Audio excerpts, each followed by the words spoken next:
Әйелі кенеттен ауырып қалды, қатты іші ауырды. Жедел жәрдем келді де қарап тексеріп алып кетті.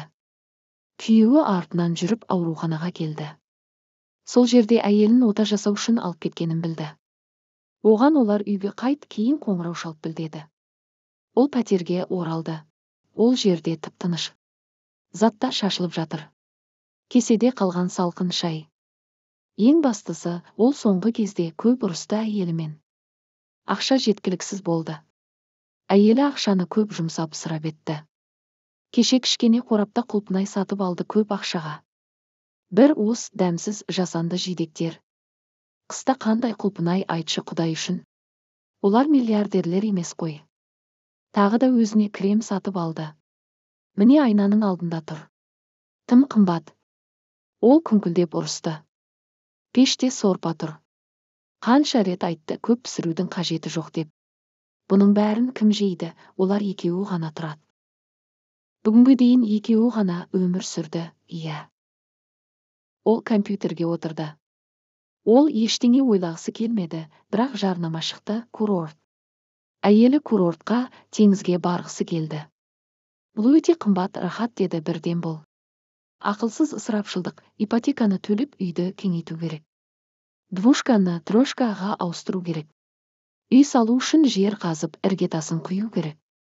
Көлікті ауыстыратын уақытта келді. Және бұл ғана емес. Ол жуынатын бөлмені тым ұзақ босатпайды. Бұл ашуланады.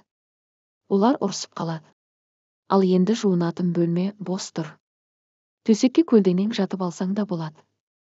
Ешкім араласпайды және көрпе тартпайды. Пәтерде темекі шегуге болады. Ешкім айғайлап сен есіңнен тандың ба? Тоқтат демейді. Сыра ішуге болады, қанша сыйғанынша. Футбол қара, немесе пікірталас саясатты қара. Диванда оның кестеленген қонжығы бар халаты жатыр.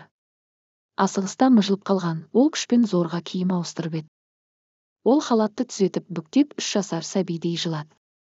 Өйткені жалғыз адамға ештеңе керек емес екен. Не үшін ұрысты? Неге майда шүйде нәрселерге үнемдеді? Сол құлпынайға неге қадалып қалды? Мүмкін бұл оның соңғы қуанышы шығар. Сөйтіп жалғыз өзі жылады. Халатпен көз жасын сүртті. Халаттан әйелінің иісі шығады. Содан кейін ол қоңырау шалып, бәрі жақсы өткенін білді. Жынды сияқты көлікке жүгірді. Барып бірден 5 килограмм құлпынай сатып алды. Қымбат, мөлдір. Қораптардағы дәмсіз жидектер. Бірақ олардан бәрі бір кішкене құлпынайдың дәмі мен иісі сезіледі.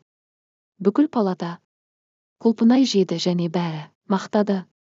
Әйеліне әлі жеуге болмайды. Ол жидекті таратып беріп әйелінің жанына төсегіне отырды. Бақытты. Жоғалтып ала жаздағанын. Сақтап қалғанына бақытты. Өмір сүріп жатқан әрбір алтын уақытты, қайталанбас күнді бағала. Күн сайын өмірге қанша адам келіп, қанша адам кетеді. Ал сен келуші және келіп қана қоймай өмірде тұрақтаушы адам ретінде өзіңнің қадіріңді біл. Қанағатшылдық пенденің ең жақсы қасиеті. Оның аясына сабыр мен жомарттық қоса кіреді. Ал бұл үшеуі біріксе, алынбас қамал болмас. Тыңдағандарыңызға көп рахмет. Қазақша каналды қолдау жасап тіркеліп кетіңіз.